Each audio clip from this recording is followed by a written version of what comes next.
ditampilkan. Iwafilarmakumullah. Dr. Ahmad Khan pada tahun 2002, ya tanggal 2 Januari, beliau menemukan bahwa di dalam tubuh kita ada ayat Al-Quran 30 juz. Lupakah kita kalau tubuh kita ini mengisyaratkan tanda-tanda kebesaran Allah? Lihat telapak tangan kita, iwafillah. Telapak tangan kita ini membentuk lafaz Allah sebetulnya. Alif, lam, lam, ha. Betul? Ya, lihat telapak tangannya, lafaz Allah. Dan ketika kita lihat telapak tangan kita bagian dalam, ya kalau tadi bagian luar, ini bagian dalam. Di sebelah kanan kita ada angka 18 Arab, betul? Perisa, barangkali sama. Yang beda alien tuh. Baik, angka 18 Arab. Yang ini 81 Arab. Jumlahkan 18 dengan 81. 99 Asmaul Husna, menjelaskan nama baik Allah. Allah belakangnya Asmaul Husna. Subhanallah. Nah, ini Dr. Ahmad Khan. Beliau pada tahun 2002 menemukan ada sebuah pernyataan teori dari orang barat. Orang-orang barat, setahu saya sampai hari ini mereka masih berpegang pada teori mereka bahwa di dalam tubuh kita ada sebuah jenis DNA yang tidak berfungsi dalam metabolisme tubuh kita, baik sistem fisika ataupun sistem kimia, anabolisme ataupun katabolisme. Tapi karena jumlahnya banyak dan tidak memiliki fungsi dalam metabolisme ini, mereka langsung menyimpulkan junk DNA, sampah. Ya, saya baru ngerti kalau junk itu artinya sampah. Dr. Ahmad kan tidak percaya kalau ini sampah, organ yang sampah, tidak mungkin. Maka beliau bersiat bahwa ini pasti ada sesuatu. Allah tidak menciptakan sesuatu sia-sia. Nah, Imabillah tahun 2002 beliau melakukan penelitian pada Isa. Salat 2 rakaat dia berdoa pada Allah. Allahumma arinal haqqa haqqan warzuqna ittiba'ah wa arinal batila batilan warzuqna ijtinabah. Ya Allah, perlihatkan kepadaku kebenaran dalam wujud kebenaran yang sesungguhnya dan tampakkan kebatilan dalam wujud kebatilan yang sesungguhnya. Beri aku kekuatan untuk mengikuti kebenaran dan menjauhi kebatilan. Satu persatu dia mengambil sampel DNA jang, kata orang barat sampah tadi. Masukkan pada gelas objek, kasih serum, masukkan ke ruang kan ini computerized ya, lalu tampil dalam screen ya, dilakukan pembesaran berkali-kali. Sejam 2 jam nggak ditemukan, tapi pada akhirnya pertengahan malam 2002 Januari tanggal 2, berarti sudah masuk tanggal 3 atau tanggal 2 memang ya, beliau menemukan bahwa DNA jang yang kata orang barat sampah ini ternyata konstruksi polipeptidanya.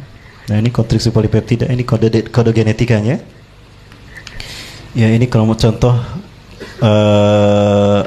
rantai kodonnya itu membentuk ayat-ayat Quran 30 juz. Membentuk ayat-ayat Quran 30 juz. Ya. Sepertiga malam, di malam itu beliau menemukan sepertiga Quran. Dan luar biasanya yang pertama beliau temukan adalah Bismillahirrahmanirrahim. Sujud syukur beliau. Ini adalah lafaz Allah nih. Ya, ini aja ba, sin itu biasanya lurus dan mim. Ini ar-Rahman, alif nyambung dengan lam, dan ini ha, ini mim, ini nun. Apakah ini yang dimaksudkan Bismillahirrahmanirrahim? Allahu a'lam. Bersujud syukur, mengambil lagi sampel lagi. Kemudian ketika diteliti ternyata yang pertama ditemukan surat yang pertama diturunkan, Iqra bismi rabbikal ladzi khalaq, sampai selesai. Semalam itu menemukan sepertiga Quran, artinya 10 juz. Yakin dalam tubuh kita ada ayat Al-Quran? Nih firman Allah, wa fi anfusikum afala tubsirun. Dan pada tubuhmu sendiri hai manusia, apa kamu tidak perhatikan ayat-ayat Allah? Ini seorang anak di Kazakhstan pada tahun 2005 ini muncul ayat-ayat Quran bergantian, kadang dari sini ke bawah, kadang di perutnya, kadang di sini. Setiap kali Senin Kamis itu berubah ayat-ayatnya. Setiap kali muncul ayat baru kayak memar, luka memar, itu badannya demam. Allahu Akbar. Ini yang membuat saya yakin di dalam tubuh kita ada ayat Quran 30 juz. Dan inilah sistem imun bagi jiwa kita. Baik, Pak Iwafilah Rahmatullah. Baik, Iwafilah kemana? Nah, maka ketika tadi Allah akan mencabut nyawa orang beriman, sebelum nyawa orang beriman dicabut nyawanya, Allah ambil dulu Quran, baik dari mushaf ataupun dari ingatan orang-orang beriman, para hufazul Quran. Jadi kalau mau menghafal Quran, sekarang saatnya. Jangan nanti, Mas, sekarang. Karena akan tiba saat di mana hafalan Quran akan dicabut dari ingatan kita. Hatta dari orang yang hafal 30 juz. Maka ketika sholat berlangsung, orang-orang gak bisa ngingetin. Mau ngingetin pun sama-sama lupa. Maka sholat itu dilaksanakan, diselesaikan tanpa satu ayat pun dibaca. Sebegitu salam, imamnya berkata, kenapa kalian tidak mengingatkan saya? Aku lupa surat Al-Fatihah. Aneh, ini seumur hidup saya baru terjadi kali ini. Kami bukan tidak mau mengingatkan, kami pun sama lupa. Benar kalian lupa? Gak ada yang ingat, gak ada. Lari mereka mengambil mushaf Quran. Ketika dibuka, Qurannya sudah kosong. Bersih, tidak ada satu huruf pun.